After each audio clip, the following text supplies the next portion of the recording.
Happy New Year! My name is Mr. Johnson, and I'll be your online geography teacher this year. I'm really excited about this year, but I'd be lying if I also didn't mention that I do have some anxiety about how this is going to work out, like probably some of you do too. I know there are probably a lot of you who have a lot of questions about how this distance learning thing is going to work out. I can tell you a few things. Number one, you're not the only one who has questions. So don't feel like, if you feel left out, if you feel like you really don't know what's going on yet, you're not alone. But I can tell you that your administrators and your teachers, we've all been working really hard to get things ready this year, and we are excited to see you, and we're excited about what's coming up. I can tell you that we love our kids, and we love what we do, and I can also tell you that there's going to be a lot of unanswered questions still. But we're going to do our best to answer those questions as soon as we know the answers ourselves. Here's what you need to know for geography. You might be doing some note-taking online, but you also might be probably doing some notebook stuff, so you're going to need some notes on some paper. We also sometimes print out these packets, like unit packets, that we may ask parents to try to pick up at some point. We have some things online too, but sometimes it's easier to do like big maps and things like that on hard copies. If we do, we'll do our best to try to give you ample time to come to the school and pick those up. I can't assume everybody has great printers that are always working. At least mine doesn't. As some of your parents might know who work from home, teaching and learning from home is better. It's going to go a lot better if we all get into a routine, and that means we get up at a certain time, like you take a shower, you have breakfast, whatever your routine is, you go to bed at a reasonable time, and it just works out better for your physical and mental health if we're on the same page that way. For example, my ninth grade daughter today was in her room, and I knocked on her door and I said, hey, you about ready for lunch? And she looked at me. She said, Dad, it's 12:02. I'm thinking, well, I've been working for 4 hours and I'm hungry. And she's thinking, well, I've only been up for an hour and a half and I just got done with breakfast a half an hour ago. So that being said, there's going to be some times this year where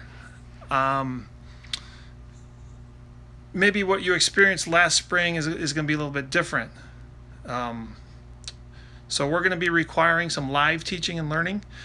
So for example, if you've got third hour geography, you're going to be required multiple times a week to show up live at that time. One of the hard parts about distance learning is the lack of connection that could happen from the rest of the class. So we need to see your face, and you guys need to see my face, and we need to be learning from each other and with each other. And to do that, we need to be together. So sometimes you need to have a schedule set. So it's this is breakfast, this is science, this is geography, this is math, and this is how we get through our day. So I got to take attendance every day, and that might come from a face-to-face meeting, might come from a small group, it might come from you answering a question that I post that day. But we need to have contact every day with each other. So I think a word that's going to be needed this year a lot with distance learning, especially this fall, is grace. You might not hear that a lot at school, but we're going to be needing grace with each other, which means having patience with lessons that don't always work well, or students that are having trouble with technology. Some of the various tools we try to use just might not work very well. So geography class should not ever cause tears. Save that for Mr. Hermanson's math class. We're going to learn, we're going to have fun, we're going to stick together, we're going to have patience when things don't always work out the first time. The other thing I want people to know is that Infinite Campus is the grade book that counts. You may see things posted on Google Classroom gradebook. That's fine. You may think you've submitted something in Google Classroom, that's fine, But if you see something missing on Infinite Campus, that's where you need to pay attention, because Infinite Campus is going to be the one that counts. Everything from Google, not everything from Google Classroom will end up in Infinite Campus. So parents, if you want to check in and see how your son or daughter's grade looks, Infinite Campus is the grade book you want to check out. As far as what we are learning, I've posted some Google slides that you can see that talk about the various units. And one of my big objectives this year is to improve everybody's mental map of the world.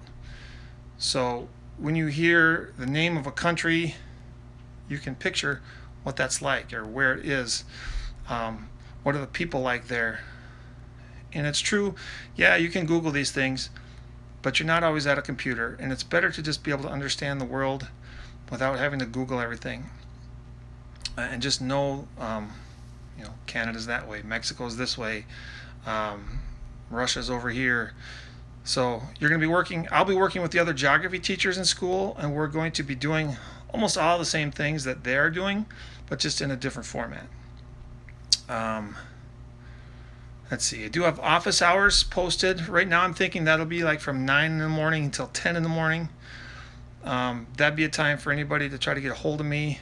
We could do a Google Meet or something. Or you can text or email.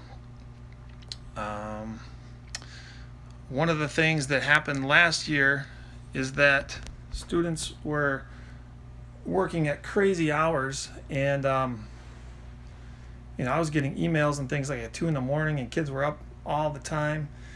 So we got to do a better job this year of keeping our mental health and our sanity by setting some reasonable school hours, and we'll get our work done and still have time for a life after that. But feel free to ask me any questions. I'm here for you. A lot of you also might be having me in a digital elective class. And through these things, I hope that we get to know each other really well. And so I'm excited about that. So I'll see you guys soon. Let me know if you have any questions before then. Otherwise, I'm excited to get going. Thanks.